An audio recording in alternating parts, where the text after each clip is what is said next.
রান্না করছি বাটা মাছ। আমি মশলা অলরেডি করতে দিয়েছি, যেহেতু আমরা প্রতিটা মাছ হোক আর মাংস সবগুলারে একটু মশলাটা আমরা কষাই নিই, মানে মশলাটা একটু ভেজে নিই।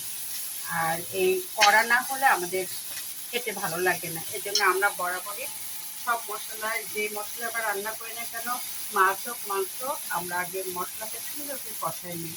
আমিও সেই প্রসেসে করছি, মশলা কষাই নিচ্ছি।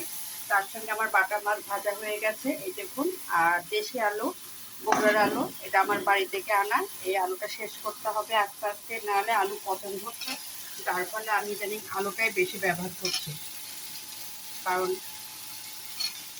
এত কষ্ট করে বাড়ি থেকে আনা আলু তারপরে যদি সেটা হলো পচে নষ্ট হয়ে যায়, তাহলে তো অনেক কষ্ট লাগবে। এই জন্য আমি বেশিরভাগই জানি আমি আলু দিয়ে সব কিছু রান্না করছি, যাতে আমার আলুটা তাড়াতাড়ি শেষ হয়ে যায়, নষ্ট না হয়।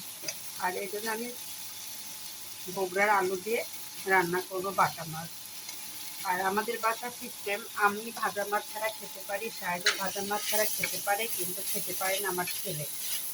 জানি ওর এমন একটা অভ্যাস হয়ে গেছে, মাছ ভাজা না হলে ও পাতেই নেয় না। আর এই জন্য আমি প্রতিটা মাছই জানি ভেজেই রান্না করছি। বড় মাছ তাও ওর জন্য একটা দুটো হলেও ভেজে রান্না করি। তার কারণ হলো ও ভাজা মাছ ছাড়া খেতে চায় না।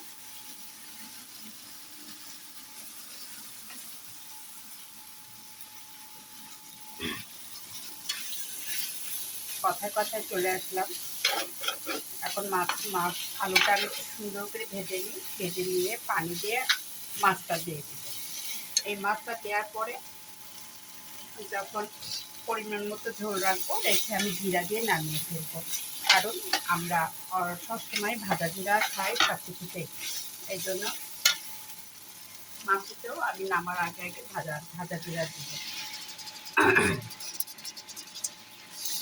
আর আমাদের বাচ্চাদের এমন একটা অভ্যাস হচ্ছে, মশলা বেশি খেয়ে খেয়ে তাদের মশলা কম হলে তারা অলরেডি বুঝে যায়, বলে মামুনি মজা হয়নি। এই জন্য আমি যে কোনো তরকারি একটু বেশি করে কষাই, সেটা মাছে বলুন মাংসে বলুন, কারণ উভয়ের মশলা তো একই। এই জন্য দুটারি মশলাই কষাতে হয়। আর আর তার সঙ্গে আমি রান্না করছি বাটা মাছ। এই দেখুন মাছটা সুন্দর করে ভেজেছি। এই ভাজা মাছটা পরে দিব, আলুটা আরেকটু কষাতে পানি দিয়ে বাটা মাছ দিয়ে ঢেকে দিব। তারপরে পরিমাণ মতো ঝোল বেশি রাখবো না, অল্প রাখবো, জিরা দিয়ে নামিয়ে ফেলবো। এই আমার আজকে বাটা মাছের রেসিপি।